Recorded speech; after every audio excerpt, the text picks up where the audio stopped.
শুনবেন শ্রোতাদের বিষয়ভিত্তিক চিঠি নিয়ে অনুষ্ঠান বুধ সকালে। অনুষ্ঠানটি উপস্থাপনায় সুতপা চট্টোপাধ্যায়, সম্পাদনা করেছেন রিয়া ঘোষ ও প্রযোজনায় ডক্টর মানস প্রতিম দাস।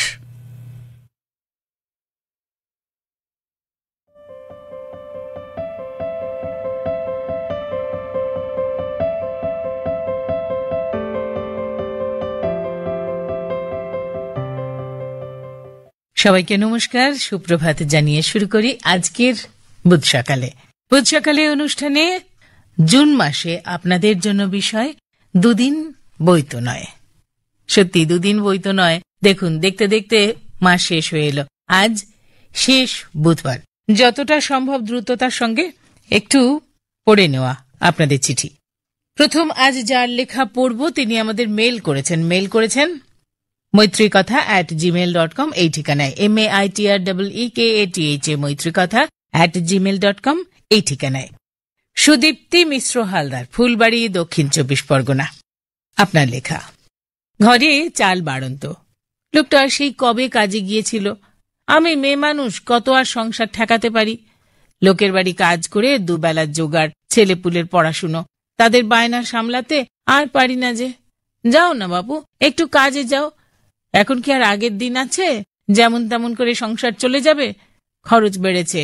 টিভির পয়সা, মোবাইলের নেট, রান্নার গ্যাস, বাচ্চাদের বইপত্র, প্রতিদিনের টিফিন কেনার পয়সা, তারপর নিজেরা তো একটু, এগুলো কোত্থেকে আসবে? পই পই করে বলেছিলাম টিভি এনো না, বাচ্চাদের পড়াশুনো হবে না। কে শুনে কার কথা? হাতে কিছু পয়সা এলো তো অমনি ঘরে একটা রঙিন টিভির বাক্স চলে এলো। নাও, দুদিন বই তো নয়। আর এখন মাসে মাসে কেবলের পয়সা গুনতে গুনতে পেটে টান ধরে যাচ্ছে। কোম্পানি তো একবারই মোটা টাকা গুনে নিল। এবার বোকা বাক্সের মুখে কথা ফোটাবার জন্য প্রতি মাসে খরচ করো। কথা শেষ হতে না হতে মরদ গেল চোটে। আরে কাজ জুটলে তো কাজে যাব। চুপ কর তো। এখন আমি যদি বলি এত তোড়জোড় করে গ্যাস কেনার দরকার কি ছিল? সেই তো বাবা, দুদিন বই তো নয়, আবার কালিঝুলি মাখতে হলো। হ্যাঁ গো, সত্যি সেই সময়টা কাজ করে হাতে টাকা পয়সা বেশ আসছিল। এখন এত হাত ফাঁকা যাবে ভাবতে পারিনি। তোমারও কোনো গা নেই। আরে বাবা, লোকে যে তোমায় ডাকবে, একটু তো চড়ুবড়ু হওয়া লাগে। যত কাজ করবে তার থেকে বেশি কথা বলবে, একটু আধটু মিথ্যেও বলবে। আজ যাব বলে কাল না হয় যাবে, তাতেই তো তোমার কদর হবে। দেখছো না চারপাশে লোকজন বাড়িতে বসে নেই। আমার বাচ্চা দুটোর পড়াশোনার কি যে হবে? যেটুকু পড়া হয় তো ওই টিউশনিতে, তার উপর বড় হচ্ছে, বায়না বেড়েই চলেছে। এই দেখো না, আমার কাজের বাড়ির বড় ছেলেটা বাপের কাছে বায়না ধরলো বাইক কিনে দিতে হবে। বাবা তো এক্কেবারে রাজি নয়। কাল নাকি ছেলেটা বাড়ি থেকে রাগ করে বেরিয়ে বন্ধুর বাড়িতে গিয়ে উঠেছে। দিদির তো কি কান্নাকাটি। দাদা বলল, কেঁদো না, দুদিন বই তো নয়, কতদিন আর বন্ধুর বাড়ির ভাত খাবে? এখনকার ছেলেমেয়েরা পরিস্থিতি বোঝে না, সামর্থ্য অনুযায়ী চলে না, বাইরের চাকচিক্য চোখে পেয়ে বসেছে। ওই ঝকঝকে পর্দা সরে গেলে আবার ঠিক ফিরে আসবে, সব ঠিক হয়ে যাবে। কাঁদতে কাঁদতে দিদি বলল, ঠিক হয়তো হবে, তবে সময় হবে কি? আর সময়ে যে কাজ না হয়, অসময়ে তা সহজে হয় না, তার মূল্যও কমে যায়। সত্যি তো, এই জগৎটাতে এত উপঢৌকন, এত পসরা, এত আড়ম্বর, প্রলোভন, ছেলেপুলে মন টেকাই বা কি করে? সঠিক মানুষ করা সত্যিই কঠিন। তবে কি দাদার কথাটাই ঠিক, যা খুশি করে নিক, দুদিন বই তো নয়। সুদীপ্তি মিশ্র হালদার, ফুলবাড়ি, দক্ষিণ 24 পরগনা থেকে। যারা মেল করেছেন তারা ছাড়াও অনেকেই আমাদের ডাকযোগেও লিখেছেন বুধ সকালে আকাশবাণী মৈত্রী, প্রযত্নে কেন্দ্র অধিকর্তা, আকাশবাণী কলকাতা, আকাশবাণী ভবন, ইডেন গার্ডেন্স, কলকাতা 700001, পশ্চিমবঙ্গ, ভারত, এই ঠিকানাতে। এবার যার লেখা পড়ব তিনি গোপা সরকার, ঠিকানা DPL colony, coke oven, Durgapur 2, Paschim Bardhaman. জীবনটা ব্যস্ত সময়ের ক্ষণিক মুহূর্ত। আজকের ব্যস্ত সময়ে মানুষ যন্ত্রের ন্যায় মুহূর্ত কাটাচ্ছে। সুখ দুঃখ, হাসি কান্না মজা এসবই ক্ষণিকের জন্য। এখন মানুষ হাসতে ভুলে গেছে। আগে মস্ত বড় আড্ডা বসত, নানান চুটকি ছিল সেই আড্ডার খোরাক। এখন আর আড্ডা নেই। সেই আড্ডারই চুটকি তোমাকে শোনাই। গুবলু ক্লাস 3-তে পড়ে। একদিন স্কুলে মাস্টারমশাই গুবলুকে জিজ্ঞেস করল, বলতো কিসে বুদ্ধি বাড়ে? গুবলু বলল, স্যার, বাড়িতে চোর চুরি করতে এলে তাকে না ধরে পালাতে দিতে হবে। স্যার অবাক হয়ে বলল, কেন কেন? গুবলু বলল, স্যার, চোর পালালে বুদ্ধি বাড়ে। ক্লাস সমেত স্টাফরুম পর্যন্ত হেসে উঠল। একদিন গুবলুর মা গুবলু আর ওর বাবাকে দুপুরে একসঙ্গে খেতে দিল। গুবলু কাঁদো কাঁদো গলায় বলল, মা, আমি করলা সেদ্ধ খাবো না। মা ধমক দিয়ে বলল, তুই খাবি না, তোর বাবা খাবে। গুবলু বলল, বাঁচলাম, বলেই বাবার পাতে করলা সেদ্ধ তুলে দিল।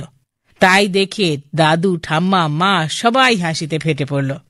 বাবা করলা সেদ্ধ খেতে খেতে বলল, হেসে নাও, হেসে নাও, জীবন দুদিন বই তো নয়। Gopal Sarkar, DPL colony, coke oven, Durgapur 2, Paschim Bardhaman থেকে লিখেছেন। পশ্চিম বর্ধমানের পরে পশ্চিম মেদিনীপুর, অরিজিৎ দাস অধিকারী, তেমাথানি সবং। এক বদমেজাজি ধনীর মনে প্রশ্ন, আচ্ছা, ভগবান শ্রী বুদ্ধ এত প্রসন্ন, এত শান্ত থাকেন কি করে? তা জানতে হবে। এ প্রশ্নের উত্তর তুমি পরে খুঁজবে, আগে নিজেকে নিয়ে ভাবো। তোমার আয়ু মাত্র 6 দিন। তা শুনে ম্লান বদনে ফিরলেন। সব ঔদ্ধত্য পরিত্যাগ করে সকলের সঙ্গে নরম ব্যবহার করতে লাগলেন। 6ষ্ঠ দিনে ভাবলেন, আজ আমার জীবনের শেষ দিন, আমি শ্রীচরণ প্রার্থনা করি, তুমি এ কদিন কেমন ব্যবহার করেছ? কেন? আমি খুব নরম ব্যবহার করেছি, কারোর সঙ্গে ঝগড়া করিনি, সবাইকে ভালোবেসেছি। যাও, তোমার এখন মৃত্যু নেই, তুমি এমন ব্যবহার করেই দীর্ঘ সুখ ভোগ করো। আমি জানি আয়ু ক্ষণস্থায়ী, তাই কখনো রূঢ় ব্যবহার করতে পারিনি। ঝরা পাতাই জানে বেঁচে থাকার মানে কি। অরিজিৎ দাস অধিকারী, তেমাথানি সবং, পশ্চিম মেদিনীপুর থেকে লিখেছেন। এবারে পড়ব অসীম কুমার মণ্ডলের লেখা, বেতালন, মঙ্গলপুর, বাঁকুড়া থেকে এসেছে। পাশের বাড়ির সমীর আর প্রবীর খুড়ো বার্ধক্যে পরান্ন হয়েছেন। স্বাভাবিকভাবেই সম্পর্কে চিড় ধরেছে। সামান্য কারণে মাঝে মাঝেই শুরু হয় ঝগড়াঝাটি, কখনো সম্পত্তির ভাগ নিয়ে, তো কখনো বসত বাড়ির দিক ভাগ নিয়ে। ওদের ঝগড়ার বাচনভঙ্গি দেখে খুব মজা হয়। কিছুদিন লক্ষ্য করছি ওরা চুপচাপ। সমীরের শরীর খারাপ হয়েছে, প্রবীর ওকে নিয়ে ডাক্তারখানা যাচ্ছে। ব্যাপারটা কেমন গোলমেলে মনে হলো। তাহলে কি আর ওদের ঝগড়া শুনতে পাবো না? কিভাবে ঝামেলা লাগানো যায়? হঠাৎই মাথায় একটা বুদ্ধি এলো। ওদের গামছা দুটো দিলাম বদলে, প্রায় একই রকম। তাই কেউ প্রথমে গুরুত্ব না দিলেও পরে প্রবীর খুড়ো গা মুছতে গিয়ে লক্ষ্য করলো, এটা তো আমার গামছা নয়। সমীর খুড়োকে সরাসরি, এই অভ্যেস কবে থেকে হলো? আমার নবদ্বীপের দামি গামছাটা বদলে নিয়েছিস কেন? কেনই অপবাদ দিচ্ছিস? আমি কেন নেব? ন্যাকামো হচ্ছে না? তোরটা বাঁকুড়ার গামছা। একটু একটু করে ঝগড়া বাড়তে থাকে, একসময় একেবারে হাতাহাতি। আমি কাছে যেতেই একে অপরের বিরুদ্ধে নানান অভিযোগ। আমি বললাম, ঠিকই তো, গামছাটা কিভাবে যায়? নিশ্চয়ই কেউ। আর যায় কোথায়, একে একে অনেকেই হাজির। আমি একটু দূরে সরে গিয়ে দেখি ওরা সবাই মিলে হাসছে। অসীম কুমার মণ্ডল, বেতালন, মঙ্গলপুর, বাঁকুড়া থেকে লিখেছেন। বাঁকুড়া থেকে আরো একটি লেখা, বিবর্দা থেকে লিখেছেন মানবেন্দ্র গোস্বামী। হাসি আমার নিত্য সঙ্গী ছিল, আছে, থাকবে। হাসি রাজা চার্লি চ্যাপলিন বলেছিলেন, আমি যেদিন হাসতে পারবো না সেটাই আমার সবচেয়ে কষ্টের দিন। উঠল যখন হাসির কথা, তখন আমার সত্যিই খুব হাসি পায়। জীবনের পুরনো দিনের নানা কথা ভেবে। খুব ছোটবেলার কথা। তখন আমরা বাড়িতে অনেকগুলো ভাই বোন, আর ভাই বোন থাকার জন্য অনেক ঘটনাই সারাদিন ঘটত, যার জন্য হাসির অন্য খোরাক খোঁজ করার প্রয়োজন পড়ত না, কারণ কেউ না কেউ হাসির বিষয় হয়ে প্রয়োজন মিটিয়ে দিত। 4 ভাই বোন, রাতের বেলা খেতে বসলে যে ঢুলত তার পাতে ডিম অন্যজন সোজা মুখে চালান করলে তার আন্দাজ হতো না কে খেলো তার ভাগের ডিম, নিজে না অন্য কেউ। আর তখন শুরু হতো আমার মায়ের চিৎকার। সে এক মজার ব্যাপার। তাই আজও নিজের বাচ্চাদের ঝগড়া দেখে নিজের ফেলে আসা দিন কেমন হালকা হাসি হয়ে ফুটে ওঠে ঠোঁটের কোণে। আমরা যারা 80-90-এর দশকে বড় হয়েছি তাদের কাছে হাসির পরিচিত জায়গা ছিল আমাদের বিদ্যালয়ের প্রাঙ্গণ, কারণ সেখানেই ছিল আসল মজার পরিবেশ, যার কথা এখনো মনে পড়লে অজান্তেই হেসে উঠি। তখন আমার ছোট মেয়ে জিজ্ঞেস করে, বাবা তুমি হাসছো কেন? বাবা বলো না। আমার তখন বলতে গেলে আরো বেশি হাসি লাগে। স্কুলের হাসির গল্প বলে শেষ করা সম্ভব নয়। তা মাস্টারমশাইয়ের হাতে কোনো এক দুষ্টু ছেলের বদমাইশিতে সবাই মিলে গণপিটুনি খাওয়া, বা জীবন বিজ্ঞানের শিক্ষক মশাইয়ের ডিম্বাণুর নিষেক পদ্ধতি বলার সময় শেষের বানু অংশটুকু কেবল শুনে নিজের পিছনের বেঞ্চের কেউ সায়রা বানু বলা। মার খাওয়ার পর ক্লাস শেষ হলে বন্ধুদের সঙ্গে আর এক চোট হাসি। কেন মার খেলাম তার গল্প জমিয়ে উপভোগ করা। কোনো সোশ্যাল মিডিয়াতে এসব খুঁজে পাওয়া দুষ্কর। তাই এ বয়সে আজ হাসির স্মৃতি আরও আমায় হাসায় অনেক বেশি। হাসি এক নীরব ভাষা, যা অনেক কথা বলে থাকে নীরবে। যেমন কারো সাথে দেখা হলে হালকা হাসি, ঘরে এলে প্রিয়জনের মুখের হাসি, আবার না বুঝেই হাসি, বুঝে হাসি, দাদুর ফোকলা মুখের হাসি, আবার কত রকম হাসি যা অনেক কথার উত্তর হয়ে ধরা দেয়। বর্তমান চিকিৎসা শাস্ত্র বলছে বেশি করে হাসুন আর শরীর সুস্থ রাখুন, কারণ হাসি খুশি মানুষ অন্য জনের চেয়ে বেশি সুস্থ থাকে। তাই আজও যেখানেই হাসির গল্প সেখানেই আমি, আর তার নির্যাস চাই চাই। আমার শ্রোতা বন্ধুদের ও প্রিয় বুধ সকলকে জানাই হাসির শুভেচ্ছা। মানবেন্দ্র গোস্বামী, বিবর্দা, বাঁকুড়া থেকে লিখেছেন। অশোক কুমার মজুমদারের লেখা পড়ব। বউবাজার, কৃষ্ণনগর, নদিয়া থেকে এসেছে। দুটো হাসির উপাদান উপস্থিত করছি আপনাদের জন্য। বিয়ের পর শ্বশুরবাড়ির তরফে আত্মীয়র বাড়ি যাচ্ছি। ট্রেন থেকে নেমে মিষ্টির দোকানে যাব। গাইড দাদা বলল, এখানকার মিষ্টি ভালো নয়, সামনে থেকে নেবে। চলছি তো চলছি, হঠাৎ রাস্তার উপর বাড়ির গেটে কলিং বেল টিপেই বলল, চলো। আমি বললাম, মিষ্টি? দরজা খুলতেই দিদির কাছে অভিযোগ, নতুন জামাইকে এত করে বললাম মিষ্টি কিনতে, কিছুতেই কিনলো না। লজ্জায় তো আমার মাথা নত।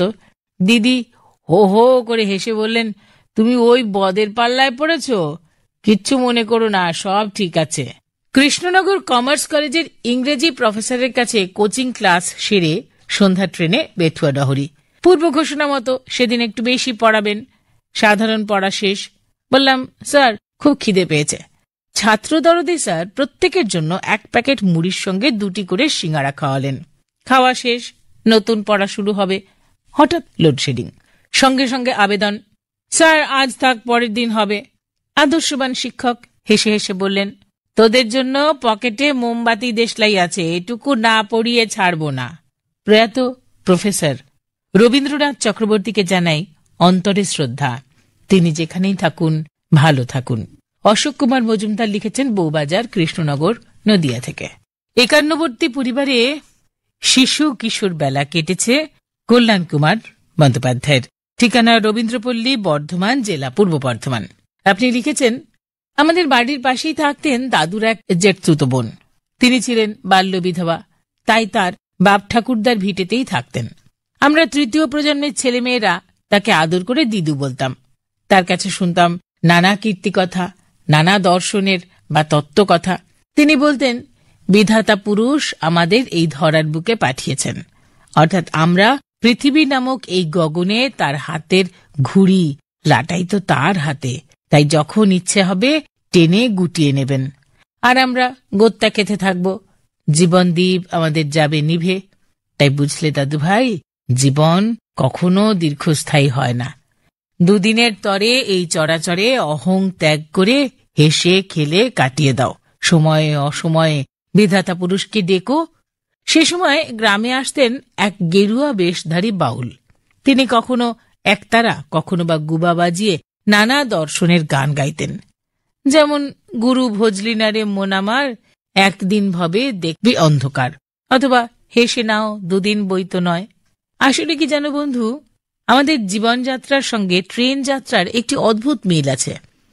যেমন শিশুবেলা, কিশোরবেলা থেকে তরুণাবস্থা হয়ে বার্ধক্য, তেমনি ট্রেনও নির্দিষ্ট স্টেশনগুলোতে থামতে থামতে চলে। কিন্তু জীবন থেকে কখন যে ছুটি নিতে হবে জানে শুধু বিধাতা পুরুষ। সেই শিশুবেলার কথা, বয়স তখন 10 পার হয়েছে। গ্রামের পাশে হাই স্কুলে ভর্তি হয়েছে। একদিন দাদু হাতে একটা টাকার কয়েন দিয়ে বললেন, পাশের গা থেকে ফুলকপি নিয়ে আয়। তাড়াতাড়ি যাবি আর আসবি। সে সময় টাকায় 4টে কপি, ভাবা যায়? আমি তো 1 টাকার কয়েনটি হাতের মুঠোয় চেপে ধরে আলপথ ধরে একরকম ছুটতে ছুটতে কপিওয়ালার কাছে পৌঁছে দেখি 1 টাকার কয়েন জলে ভাসছে।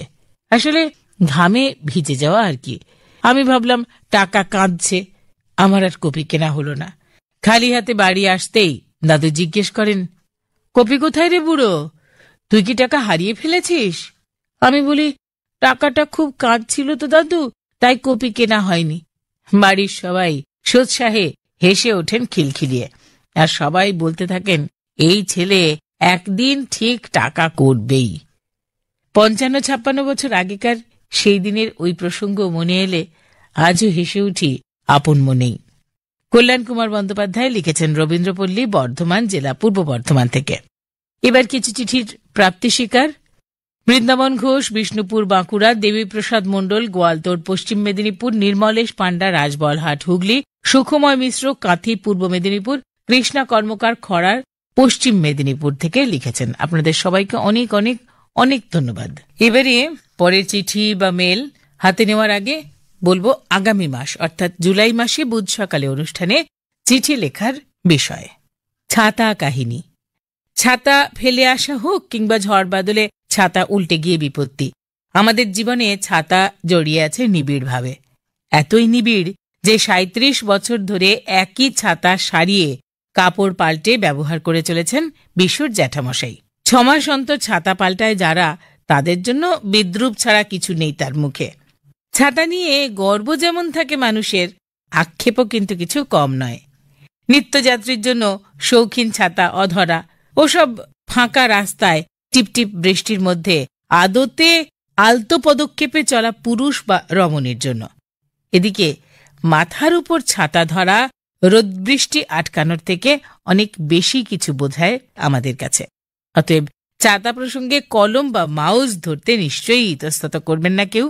জুলাই মাসে বুধ সকালে অনুষ্ঠানে চিঠি লেখার বিষয়ে ছাতা কাহিনী। চিঠিতে শব্দ সংখ্যা রাখুন 200-র মধ্যে। ডাকযোগে চিঠি পাঠানোর ঠিকানা বুধ সকালে, আকাশবাণী মৈত্রী, Eden gardens, Kolkata 700001, Paschimbanga, Bharat. Email করার ঠিকানা মৈত্রীকথা@gmail.com, MAITREEKATHA মৈত্রীকথা@gmail.com। অনুগ্রহ করে মনে রাখবেন যে অ্যাটাচমেন্টে চিঠি এলে সেটা নেওয়ার ক্ষেত্রে সমস্যা হয়। সুদেব মাল, তিশা, খরসরাই, হুগলি থেকে লিখেছেন। তা বছর 50 আগের কথা, সম্ভবত ক্লাস 2-এ পড়ি আমি, কেন জানি না। তা প্রায় বছর 3-এর বড় এক কাকা আর বছর 2 বড় এক তুতো দাদা আমার ক্লাসমেট হয়েছিল। আমরা 3 মূর্তি প্রায় দিনই সবার আগে বগলে বস্তা নিয়ে পাঠশালে হাজির হতাম। কোনো কারণে 3 মূর্তির কেউ একজন হাজির না থাকলে ক্লাসে বেশ দমে যেতাম। লক্ষ্মী মাস্টার বলতেন, হ্যারে মগদেব, তা জগদেব কোথায়? শ্রোতৃবর্গকে জানিয়ে রাখি যে তুতো দাদা জয়দেব থেকে জগদেব, আর আমি ছোট বলে সুদেব থেকে মগদেব উপাধি পেয়েছিলাম স্যারের থেকে। সবেমাত্র অয় অজগর আয়ে আমের তুফান ঠেলে ক্লাস 2-তে উঠেছি, খবর পেলাম স্কুলে নতুন এক দিদিমণি আসবেন। তিনি নাকি আমাদের ইতিহাস পড়াবেন।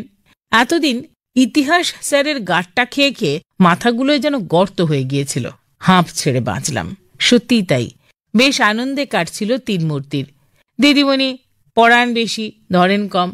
তা একদিন হলো কি, দিদিমণি পড়াচ্ছিলেন রাজা হর্ষবর্ধনের কথা। হঠাৎ একসময় ক্লাসের উদ্দেশ্যে প্রশ্ন করলেন, আচ্ছা বলো তো, হর্ষবর্ধন 5 বছর অন্তর কোথায় মেলা করতেন? ক্লাসে এ ওর দিকে তো ও অন্যের দিকে তাকায়, ফিসফাস আওয়াজ ওঠে। আমার মাথায় খেলে গেল এক দুর্বুদ্ধি। কাকাকে বললাম, বল না, তিশা কালীতলায়। তুতো দাদাও সায় দিল। আর যায় কোথায় কাকা, উত্তেজনা আনন্দে বলে ওঠে, দিদি আমি বলবো, দিদি আমি বলবো। দিদিমণি বলেন, বলো সনাতন। সনাতন মানে আমাদের 3 মূর্তির কাকা বলে, দিদি হর্ষবর্ধন 5 বছর অন্তর মেলা করতেন তিশা কালীতলায়। যাই বলা, ক্লাসে তো হাসির রোল। উত্তরটা আজ যাই হোক, আমাদের গ্রামে তিশা নিশ্চয়ই হবে না। এটা আমরা সবাই বুঝলেও কাকা সেদিন বোঝেনি। তবে সেদিন লজ্জা পেলেও আজও কাকা বোঝে হাসির আকালের বাজারে হেসে নাও 2 দিন বই তো নয়। লিখেছেন সুদেব মাল, তিশা, খরসরাই, হুগলি থেকে।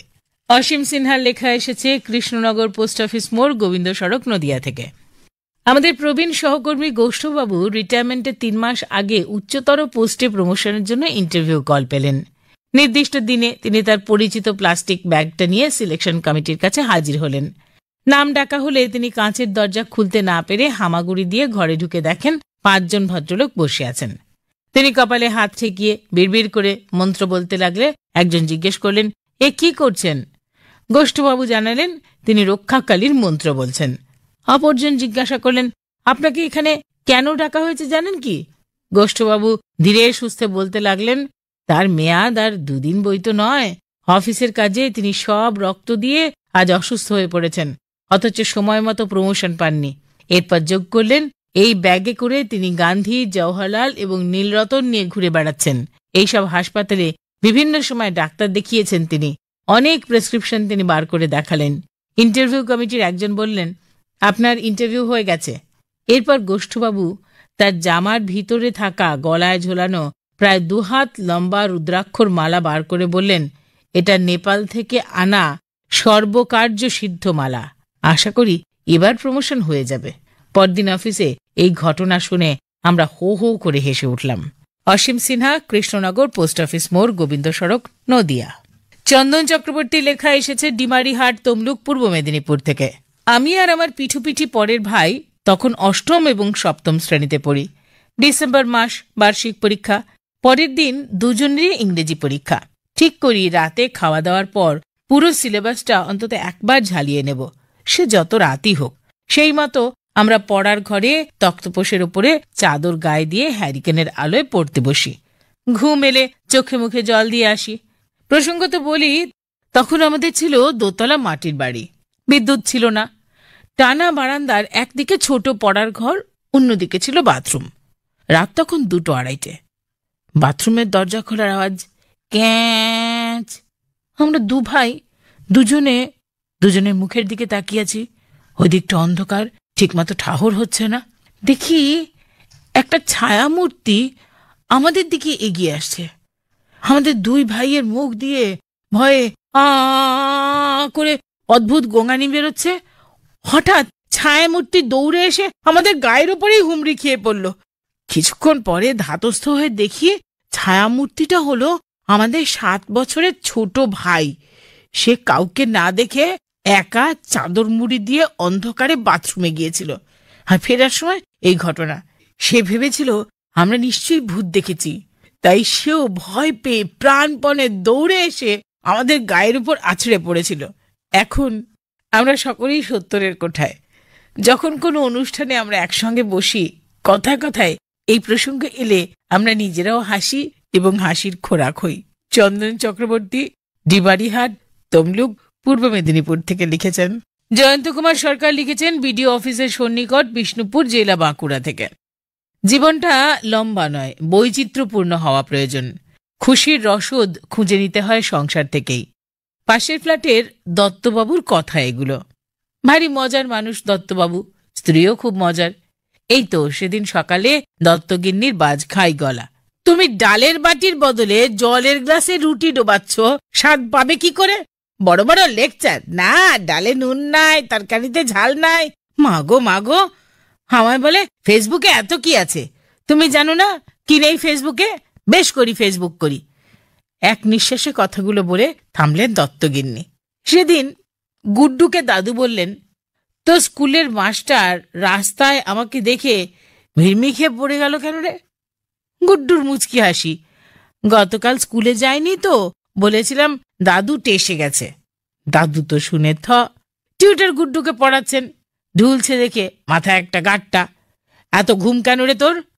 মাথা চুলকে গুড্ডু বলল, স্যার শুধু পড়ার সময় নয়, ঘুমের আগে ঢুল পায়, ঘুমিয়ে উঠেও ঘুম পায়, স্বপ্নেও ঢুলি, কি যে করি স্যার। স্যার রেগে ঘা কতক দমার দম বসিয়ে চলে গেলেন। মা রান্নাঘর থেকে বললেন, বাবা গুড্ডু, তোর মোবাইলের চার্জ কি শেষ? পড়তে বসেছিস যে? জয়ন্ত কুমার সরকার, বিডিও অফিসের সন্নিকট, বিষ্ণুপুর জেলা, বাঁকুড়া থেকে লিখেছেন। এবারে আরো কিছু চিঠির প্রাপ্তি স্বীকার করে নেব। Bidhan Chattopadhyay, B garden lane, Howrah, doctor Tapan Kumar Dalui Bhatachak Purba Medinipur, Bimal Kumar প্রধান মঠ চণ্ডীপুর পূর্ব মেদিনীপুর, সুজাতা আচার্য মেদিনীপুর পশ্চিম মেদিনীপুর, শুক্লা হালদার পঞ্চশায়র কলকাতা 94 থেকে, চন্দ্রনাথ ভর জাঙ্গিপাড়া হুগলি, বাবলু সরকার দেবগ্রাম নদিয়া, গৌরহরি সামন্ত ফতেপুর পশ্চিম মেদিনীপুর, ডাক্তার শান্তনু ঘোষ খড়দহ কলকাতা 117, মায়া চক্রবর্তী লিচুবাগান খড়দহ, অমল ভৌমিক নাড়াদারি তমলুক পূর্ব মেদিনীপুর, প্রবোধ কুমার মণ্ডল বাগনান হাওড়া, আনন্দমোহন পাল বাঁশি বাঁকুড়া, কবিতা রায় লেক গার্ডেন্স কলকাতা 45 লিখেছেন। অনেক অনেক অনেক ধন্যবাদ আপনাদের সবাইকে। এভাবেই সঙ্গে থাকবেন। Minakshi Das Rajkishore Raychaudhuri Lane B Garden Howrah থেকে লিখেছেন, দিদা বলতেন ঘুঁটে পড়ে গোবর হাসে। আরে বাবা, ঘুঁটেকে একদিন পুড়তে হবে বলে তার সুখের সময়টা কি শেষের ভয়ে কাটাবে আত্মবিলাপে? এই পৃথিবীর সরাইখানায় প্রাতরাশে আমরা অনেকে মিলিত হই, দ্বিপ্রহরে খানিক কমে যায়, রাতের টেবিলে উপস্থিত থাকে অল্প সংখ্যক। অবশ্য যে যত আগে যাবে তাকে তত কম বিল পেমেন্ট করতে হবে। জন্ম মৃত্যুর দোদুল্যমান ক্ষণিকের জীবন কাঠামো। মৃত্যু আছে বলেই জীবন এত সুন্দর। জীবন হলো পদ্মপাতায় এক বিন্দু জল। বিপুলা এই ধরনের ক্ষণিকের অতিথি সবাই। ঠাকুর কবি বলেছেন, আছে দুঃখ আছে মৃত্যু, বিরহ দহনও লাগে, তবুও শান্তি, তবু আনন্দ, তবু অনন্ত জাগে। রং রূপ বর্ণগন্ধের সমারোহে প্রকৃতি সর্বক্ষণ সমগ্র জীবকুলের অভ্যর্থনায় অপেক্ষমান। বৈচিত্র্যময় ধরিত্রীর সৌন্দর্যের আলিঙ্গনের রথে চড়ে এগিয়ে এলো। অতীতের কবর খুঁড়ে নয়, ভবিষ্যতের অলিক কল্পনায় বৃথা কালক্ষেপ না করে বর্তমানের বাস্তবতাকে কুর্নিশ করো হাসি মুখে। জীবনের মেয়াদ দুদিন বইতো নয়। Minakshi Das Rajkishore Chowdhury Lane B Garden Howrah থেকে লিখেছেন। শিল্পা নন্দী পুইন গোলতা আরামবাগ হুগলি থেকে এসেছে আপনার লেখা। ছোটবেলায় দাদুর কাছে গোপাল ভাঁড়ের গল্প শুনে হাসি আর আমার থামতো না। সেই বয়সে হাসি পেলে হাসি চেপে রাখার কোনো গল্পও ছিল না। খিলখিল করে হেসে গড়াগড়ি দিতাম। সেই হাসিটাই যে কখন দেতো হাসি হয়ে গেল। ঘরের দেওয়ালে সারদা মায়ের একটা কথা লিখে রেখেছিলাম, একগাল হাসি নিয়ে ঢুকেই দেখবি পরিবেশটা সহজ হবে। পরিবেশ সহজ হওয়ার জন্য হাসি বটে, কিন্তু সেটাকে হাসি পাওয়া বলে না। কতদিন যে স্বতঃস্ফূর্ত হাসি হেসে পেটে খিল ধরেনি তা মনে করতে পারি না। পরিস্থিতি যেদিকে যাচ্ছে তাতে এবার প্রাণ খুলে হাসির জন্য লাফিং ক্লাবে নাম লেখাতে হবে। স্কুল জীবনে একটা ছেলে ছিল আমাদের ক্লাসে, যে সব সময় হাসত। কেউ বকলেও হাসত, এমনকি পড়া না পারলে কোনো শাস্তি দেওয়া হলেও সে হাসত। সবাই বলতো ছেলেটার মাথার ঠিক নেই। সত্যি কি তাই? একবার আমাদের ইংরেজি স্যারের টিউশনে এক ছাত্রী অভিযোগ করেছিল, স্যার আমার কথায় ওরা হাসছে, আমি কি হাসির কথা বললাম বলুন? স্যার বলেছিলেন, ওদের বল হাসাতেই বা কজন পারে, হাস্যরস সৃষ্টি সবচেয়ে কঠিন। ভাববি তোর জন্য একজন হাসার সুযোগ তো পেল। হাসির কথা লিখতে হাসতেই ভুলে গেছি। এখন হাসির অভ্যাস রাখার জন্য অকারণে হাসতে হয়, কিংবা রাতে ঘুম না এলে নিজের মনেই হাসি। হাসলে নাকি ঘুম চলে আসে তাড়াতাড়ি। তবে ছোটবেলাতে জোকসের বই পড়ে হাসির ফোয়ারাগুলো আজকের চাপা হাসির আড়াল থেকে মাঝে মাঝে ঝিলিক দেয় আজকেও। শিল্পানন্দী পুইন গোলতা আরামবাগ হুগলি থেকে লিখেছেন। সুভাষ রায় লিখেছেন গাইঘাটা উত্তর 24 পরগনা থেকে। বেশ বলেছ, দুদিন বই তো নয়, বটেই তো। সময় বড্ড বেশি তাড়াতাড়ি ফুরিয়ে যাচ্ছে। তাই বুঝি পরের লাইনটা এসেই যায়, যত পারো হেসে নাও। তবে সুজন শাখা, আমি একটু অন্যরকম করে বললাম, দুদিন বই তো নয়, একটু মানবিক হও, একটু মূল্যবোধ আনো জীবনে। হ্যাঁ গো বন্ধু, মূল্যবোধের বড় দরকার। আমরাই তো স্রষ্টার শ্রেষ্ঠ সৃষ্টি, আমরাই তো এসেছি। লিখেছেন সুভাষ রায় গাইঘাটা উত্তর 24 পরগনা থেকে। আজ তাহলে এখানেই শেষ করি। সবাই ভালো থাকুন, সুস্থ থাকুন। সঙ্গে ছিলাম সুতপা চট্টোপাধ্যায়। অনুষ্ঠানটির সম্পাদনায় রিয়া ঘোষ, প্রযোজনা ডক্টর মানস প্রতিম দাস।